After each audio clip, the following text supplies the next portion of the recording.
सरीश अपनी झोपड़ी के अंदर अपनी बीमार दादी के पास खड़ा हुआ था। उसकी दादी बहुत बीमार थी और तेजी से खांस रही थी। सरीश ने अपनी दादी से कहा, अरे बस बस दादी, इतनी जोर जोर से खांसी मत करो। आप चिंता मत करो दादी, मैं अभी वैद्य जी के पास जाता हूँ और आपके लिए जड़ी बूटी ले आता हूँ, रुकिए। यह सुनकर दादी का चेहरा उदास हो गया। वो खांसते हुए बोली, खो। अरे बेटा, और मेरा कितना इलाज कराएगा?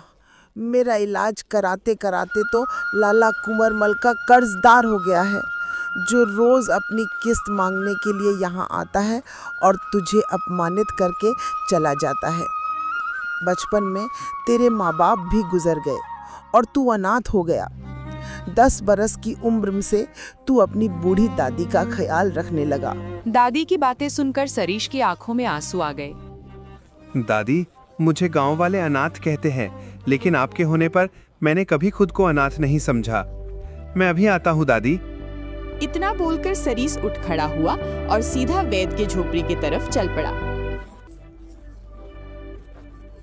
वैद्य जी, मेरी दादी को बहुत जोर से खांसी हो रही है, कृपया करके उनके लिए कुछ जड़ी बूटी दे दीजिए। वैद्य ने गुस्से में जड़ी बूटियां निकालकर अदिति को थमा दी और कहने लगा, देखो भाई सरीश, ये मैं तुम्हें आखिरी बार जड़ी बूटी दे रहा हूं।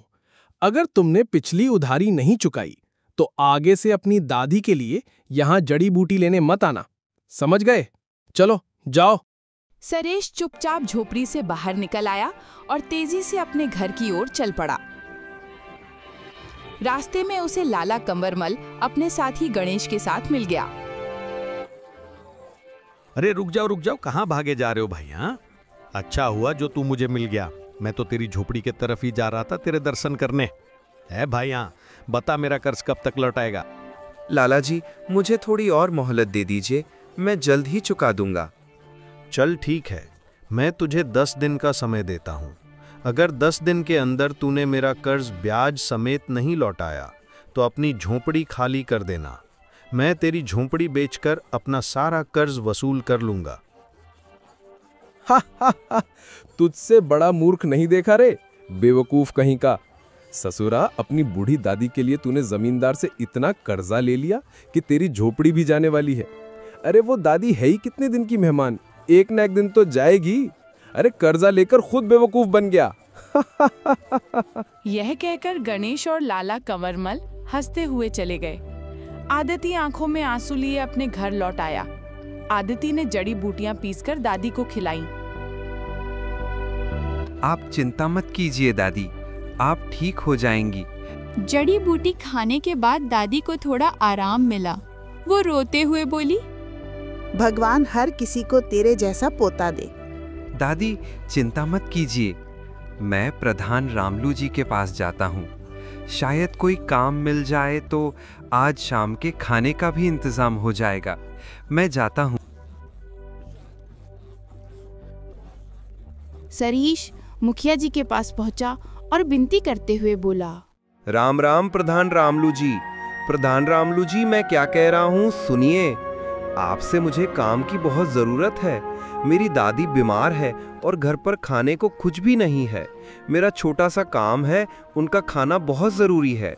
अरे भाई, खाना जरूरी है तो खाना खिलाना मेरे पास क्या करने आया है?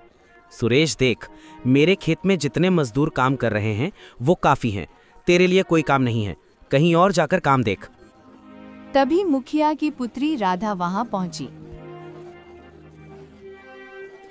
पिताजी, कैसी बातें कर रहे हैं आप? सरीश अपनी मजबूरी बता रहा है, आप उसे कोई ना कोई काम दे दीजिए। चल ठीक है। अपनी बिटिया करण की बात मानकर मैं तुझे काम दे रहा हूँ, वरना नहीं देता। चल जा, खेत में मजदूरों का हाथ बटाना, पर याद रखना तुझे केवल 5 मुद्राएं ही मिलेंगी। सरीश खेत में मजदूरों के साथ मेहनत से काम करने लगा। कुछ देर बाद राधा वहां पहुंची। मैंने सुना है कि जमींदार ने तुम्हें बीच गांव में बहुत सुनाया और अपमानित किया। करण, उसने मुझे 10 दिन का समय दिया है। तो क्या तुम 10 दिनों के भीतर उसकी रकम चुका दोगी? क्या बताऊं, यही सोच सोचकर तो मेरा भी दिमाग खराब हो गया है। मैंने उससे वादा तो कर दिया 10 दिन का, पर समझ नहीं आ रहा कि इन 10 दिनों में उसका कर्जा कहाँ से चुकाऊं। उसका ब्याज भी तो बहुत भारी है, कहाँ से लेकर आऊं? अगर तुम चाहो तो मैं पिताजी से बात करके देखती हूँ, शायद वे तुम्हारी मदद कर सकें। अरे नहीं नहीं नहीं राधा, तुम्हारे कहने पर उन्होंने मुझे खेत में काम दे दिया, बस यही बहुत है। शाम को सुरेश मुखिया के घर पहुंचा। मुखिया ने उसे 5 मुद्राएं दे दी। आदित्य चुपचाप 5 मुद्राएं लेकर बाजार से कुछ खाने पीने का सामान लेने निकल पड़ा। तभी उसकी नजर जमींदार के साथी बल्ला पर पड़ी, जिसके हाथ में एक पिंजरा था। उस पिंजरे के अंदर एक कबूतर था, जिसके शरीर से रक्त बह रहा था। ओ, अरे देखो तो सही, इस डोटे की शराफत से खून बह रहा है। अरे हाँ हाँ बह रहा है, तुझे तो नहीं? कहाँ तकलीफ हो रही है? ये तोता तेरा भाई लगता है क्या? अरे नहीं नहीं भाई, ऐसा नहीं लगता। लेकिन भाई, इंसानियत भी तो कोई चीज होती है ना। यह सुनकर गणेश जोर से हंस पड़ा। अरे तुझसे बड़ा बेवकूफ मैंने नहीं देखा, इसीलिए तेरी हालत ऐसी है। अरे बेवकूफ कहीं के, ये तोता मैंने दूसरे गांव के बाजार से 5 मुद्राओं में खरीदा था। उस आदमी ने मुझसे कहा था कि ये तोता इंसान की आवाज में बात करता है। मैंने सोचा इसे तमाशे में दिखाकर अच्छे खासे पैसे कमाऊंगा। हाँ, पर जब से इसे लाया हूं, इसने एक बार भी इंसानी आवाज में बात ही नहीं की है। मैं समझ गया, उस आदमी ने ठग लिया मुझे, मूर्ख बनाया, और कुछ नहीं। अरे वो सब तो ठीक है, पर उसके शराफत से खून क्यों बह रहा है, ये बताओ। क्योंकि जब जब मुझे वो बात याद आती है ना कि मैं मूर्ख बन गया, तो मैं इसे पीटता हूँ, ऐसा पीटता हूँ इसे कि लेकिन ससुरा फिर भी नहीं बोलता। आज भी इसे बाजार में बेचने लाया था, पर इसे कोई मुफ्त में भी नहीं ले रहा। ओहो हो, कैसे इंसान हो तुम। लाओ, अगर ऐसी बात है तो मुझे ही दे दो, लाओ। नहीं नहीं नहीं नहीं, सबको मुफ्त में दूंगा, लेकिन तुझे नहीं। तेरे लिए 5 मुद्राएं हैं, ले। सरीश ने तुरंत 5 मुद्राएं निकालकर गणेश को दे दी। अरे खाने को कौड़ी नहीं है और 5 मुद्राओं में यह घायल तोता ले रहा है। गजब भाई, गजब आदमी है तू।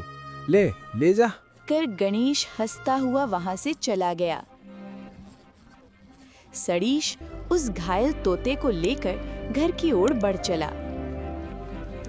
इत्तेफाक से ये दृश्य करण खिड़की से देख रही थी। वो दौड़ती हुई सरीश के पास पहुंची। सरीश, ये क्या? तुमने कितनी मेहनत से 5 मुद्राएं कमाई थी और तुमने उन्हीं 5 मुद्राओं से इस तोते को खरीद लिया। अरे तू और क्या करता करण, उसकी हालत मुझसे नहीं देखी गई। बेचारा दर्द में करहा रहा था। तोता है ना, तो उसकी आवाज शायद लोगों तक नहीं पहुंच सकती, पर सही बताऊं, एक दर्द से मारा इंसान ही दूसरे के दर्द को पहचान सकता है। तो अब तुम घर पर खाने को क्या ले जाओगे? तुम्हारी दादी भी भूखी होंगी। आज फिर से मैं और दादी भूखे ही सो जाएंगे। और वैसे भी ऐसा कौन सा पहली बार हो रहा है। हमारी किस्मत में शायद यही है। सरीश घायल तोते को लेकर घर पहुंचा, जहां उसकी बूढ़ी दादी भूख और प्यास से तड़पती हुई उसका इंतजार कर रही थी। अरे सरीश, ये तोता तो कहाँ से उठा लाया? सरीश ने पूरी घटना दादी को सुनाई। अब आप ही बताइए दादी, क्या मैंने सही किया या गलत किया, बताइए। तूने जो किया है वो साधारण मनुष्य नहीं कर सकता। इसके लिए बहुत बड़ा जिगर चाहिए जो तेरे अंदर है। इतना कहकर दादी सरीश को देख के हिचक हिचक कर रोने लगी। कुछ देर बाद जब दादी शांत हुई, तब सरीश बोला, दादी, आप इस तोते का ध्यान रखिए। इसके शरीर से बहुत खून बह रहा है।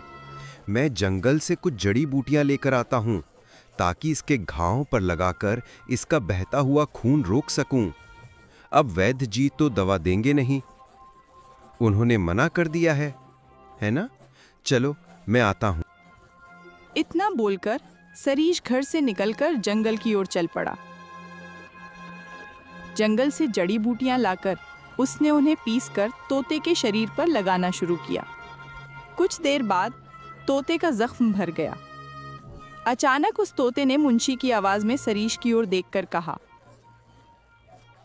तुम्हारे अंदर इंसानियत तो कूट कूट कर भरी हुई है। मैंने तुम्हारे जैसा अच्छा लेखक आज तक नहीं देखा। तोते के मुंह से इंसानी आवाज सुनकर सरीश डर गया। अरे सरीश, ये तो हमारी भाषा में बात कर रहा है। ये कोई साधारण तोता नहीं हो सकता। हाँ हाँ हाँ दादी, आप सही कह रही हैं। ये बताओ, तुम कौन हो? अरे मुझसे डरो मत, मैं एक ही तो तोता हूँ। अरे तुम एक ही तोता हो वो तो ठीक है, लेकिन तुम इंसान की तरह कैसे बोल सकते हो? अरे क्या तुमने सुना नहीं था गणेश ने क्या कहा था?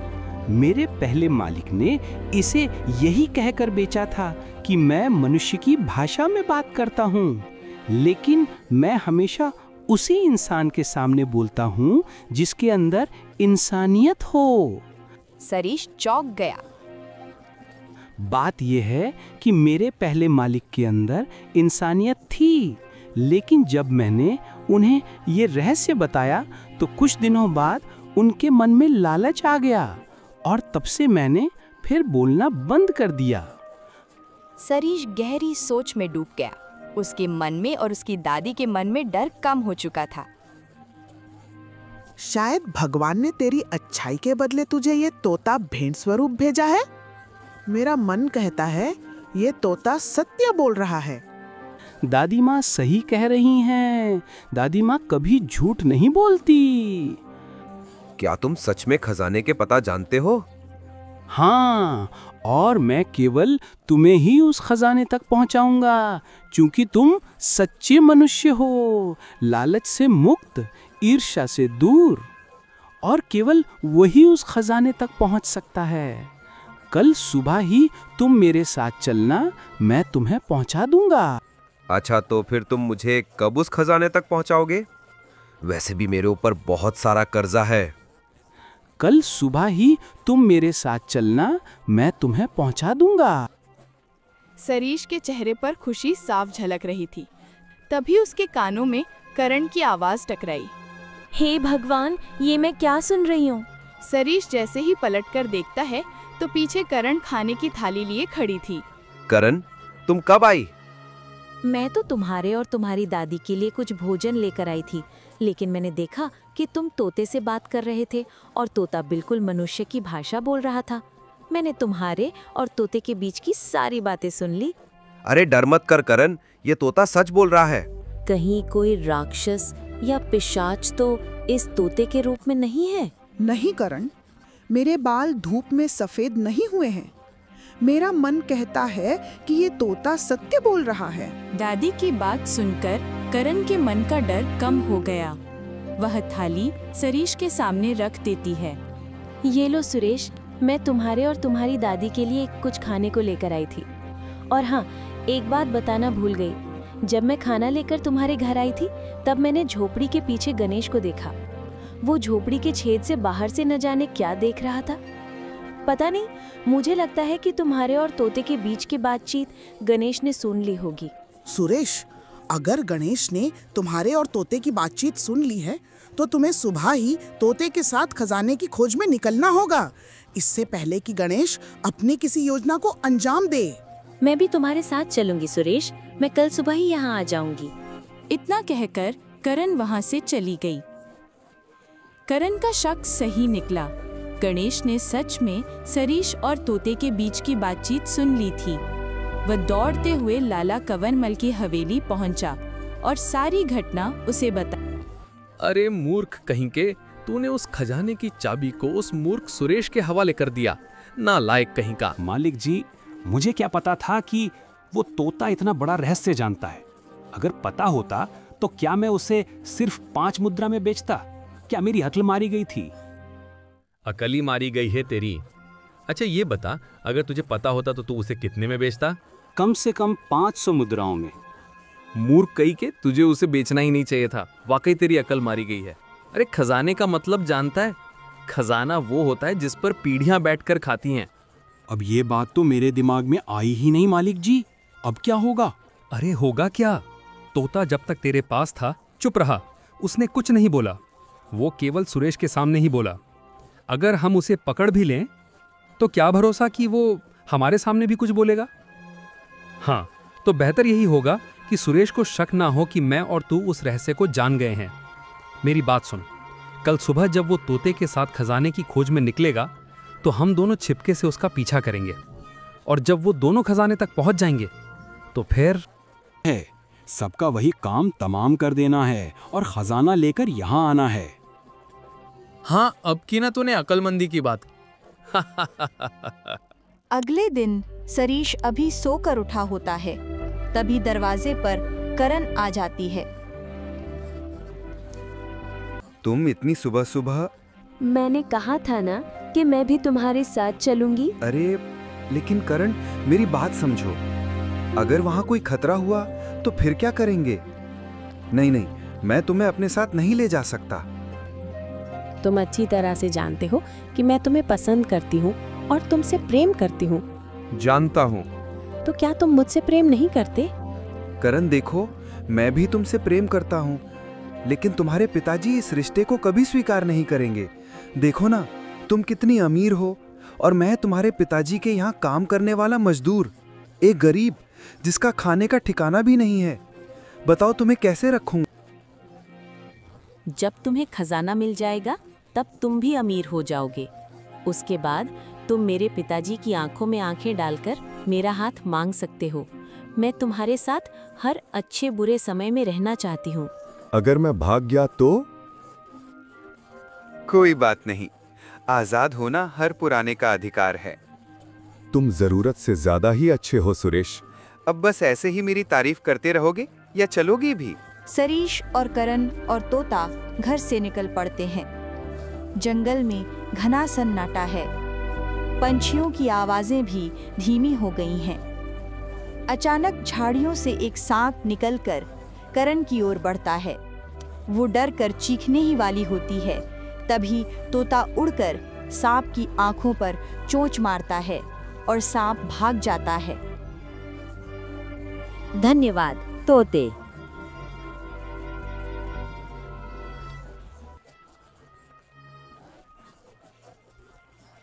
कुछ ही दूरी पर एक विशाल पेड़ गिरने ही वाला था। पेड़ की जड़ें पीस की आवाज के साथ टूट रही होती हैं। तोता तड़तड़ाता है, सरीश दाई ओर भागो। सरीश और करण तेजी से दाई ओर भागते हैं। पेड़ उनके पीछे गिरता है, बाल बाल बचते हैं। तीनों गुफा के सामने पहुंचते हैं। अरे लेकिन अभी अंदर मत जाओ, पहले दीवार को स्पर्श करो। गुफा तुमसे प्रश्न पूछेगी और सही उत्तर देने पर ही तुम अंदर जा सकोगे। सरीश दीवार को छूता है। गूंजती हुई गुफा से आवाज आती है, तेरी नजर में खजाना क्या है? खजाना सोना चांदी अशर्फिया नहीं है। असली खजाना वो ज्ञान है जो पीढ़ियों को दिशा दिखाए, जीवन दे, रोग दूर करे। वो ग्रंथ जो जड़ी बूटियों और आयुर्वेद का ज्ञान लिए हो, वही असली खजाना है। हाँ, यही तो सच्ची संपत्ति है। ये खजाने से भी ज्यादा अनमोल है। गुफा की दीवारें धीरे धीरे खुलने लगी। तुम सच्चे पथ पर हो, जाओ अंदर जा सकते हो। तीनों अंदर जाने लगते हैं। पीछे से तेज आवाज आती है, रुक जा सरीश, रुक जा, इतनी भी क्या जल्दी है? सरीश और करण पीछे मुड़कर देखते हैं। लाला कंवरमल और गणेश तलवारें लिए खड़े हैं। तुझे क्या लगा कि खजाना तू ले जाएगा और हम मूर्खों की तरह देखते रहेंगे? बेटे, हमने तेरी और तोते की हर बात सुन ली है। हम पीछा करते हुए यहाँ तक आ गए। अब बता क्या करेगा? तोता शान से बोलता है, चलो हम सबको पहले अंदर जाना चाहिए। खजाना पहले देख लो, फिर जो जिसे उचित लगे वो ले सकता है। लाला कंवरमल और गणेश एक दूसरे की तरफ देखते हैं और फिर सहमत हो जाते हैं। गुफा के अंदर चारों ओर प्राचीन ग्रंथ बिखरे पड़े हैं। यहाँ सोना चांदी कहीं नहीं है। ये तो प्राचीन ग्रंथ हैं। यही तो है असली खजाना। ये जड़ी बूटियों आयुर्वेद और जीवन के गूढ़ ज्ञान से भरे ग्रंथ हैं। साहूकार और बल्ला ये देखकर कुपित हो जाते हैं। ये क्या है? ये तो कचरा है, कचरा। सोना चांदी हीरे मोती कहाँ हैं? कुछ नहीं है। ये तो पुरानी किताबें हैं जिन्हें रद्दी के भाव में भी नहीं बिकेंगी। यही तो असली खजाना है। लेकिन यह खजाना उन मूर्खों के लिए नहीं है जो स्वयं समाज के लिए बोझ हैं। अरे सेठ जी, हमारा तो सारा सोना ही बर्बाद हो गया, फालतू में आए। कान खोलकर मेरी बात सुन ले सुरेश, 10 दिन के अंदर मेरा कर्ज चुका देना, नहीं तो चल रे बेला। दोनों वापस चले गए। मूर्ख थे वो। अब तुम बताओ सुरेश, क्या ये खजाना नहीं है?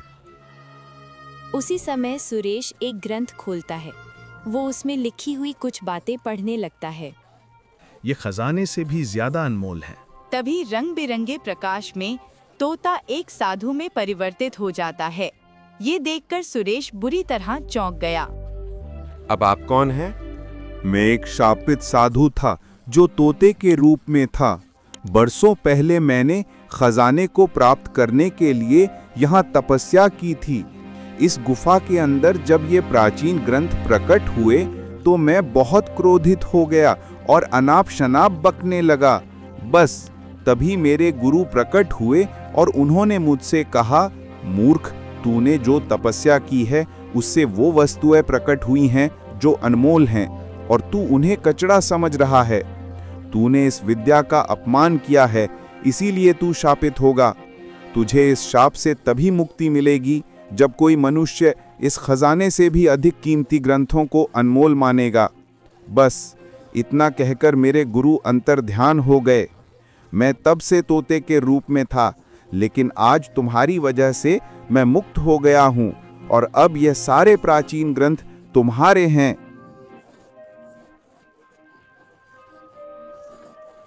सुरेश उन सारे प्राचीन ग्रंथों को लेकर अपनी झोपड़ी ले आया और सारी घटना अपनी दादी को बताई। तूने बिल्कुल सही निर्णय लिया है सुरेश। जो तू लाया है वो बहुत अनमोल है। सुरेश उसी दिन से उन किताबों का गहरा अध्ययन करने लगा। कुछ दिन बाद सुरेश को खबर मिली कि राजा विक्रम की पुत्री राजकुमारी चंद्रलेखा बहुत बीमार है। सुरेश तुरंत कुछ जड़ी बूटियां लेकर महल पहुंचा। महाराज, इन जड़ी बूटियों से आपकी पुत्री का इलाज हो सकता है। अरे मूर्ख कहीं के, बड़े बड़े वैद्य और विद्वान भी मेरी पुत्री को ठीक नहीं कर पाए और तुम मामूली जड़ी बूटियों से उसे ठीक करने का दावा करता है। कौन है तू?